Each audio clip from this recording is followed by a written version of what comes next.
I hadn't originally intended on making a video this week, but then in my daily dose of the internets, I came across a tweet thread from Melanie Tate on how to solve the housing shortage and affordability crisis.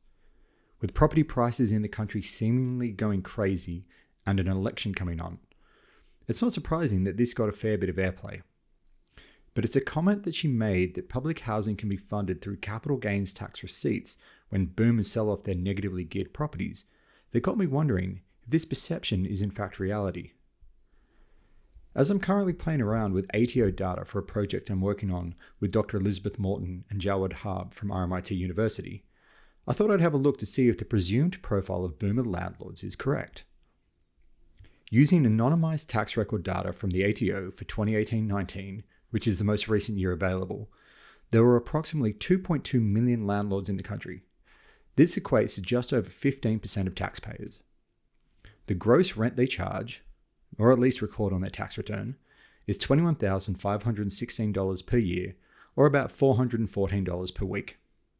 However, not all landlords are negatively geared. Approximately 42% are actually positively geared, which leaves about 1.3 million, or 58%, who are negatively geared. The positively geared landlords record nearly $25,000 per year in gross rent, as opposed to nearly $19,000 per year for those negatively geared. But how are those boomers doing? To answer that, I created three groups: boomers, who are anyone 55 and older; Gen X, anyone between 40 and 54; and millennials, anyone under 39. On those definitions, 21.8% of boomers are landlords, 20.3% of Gen X are landlords, and only 8.2% of millennials are landlords. But here's where it gets interesting. Nearly 3/4, or 74%, of millennial landlords are negatively geared. Not far behind is Gen X with 64.5%. However, only just over 40% of boomer landlords are negatively geared. When taken overall, fewer than 1 in 6 landlords are negatively geared boomers. And 75% of those boomers earn less than $24,000 per year in rental income.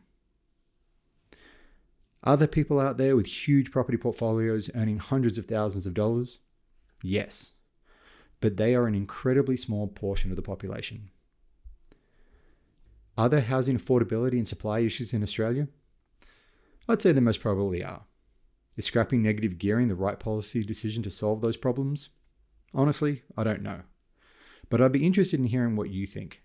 Should negative gearing be limited, scrapped outright, or just left alone? Feel free to leave a comment below. If you enjoy what you're seeing and would like to support the channel, please like and subscribe, and don't forget to hit the notification bell.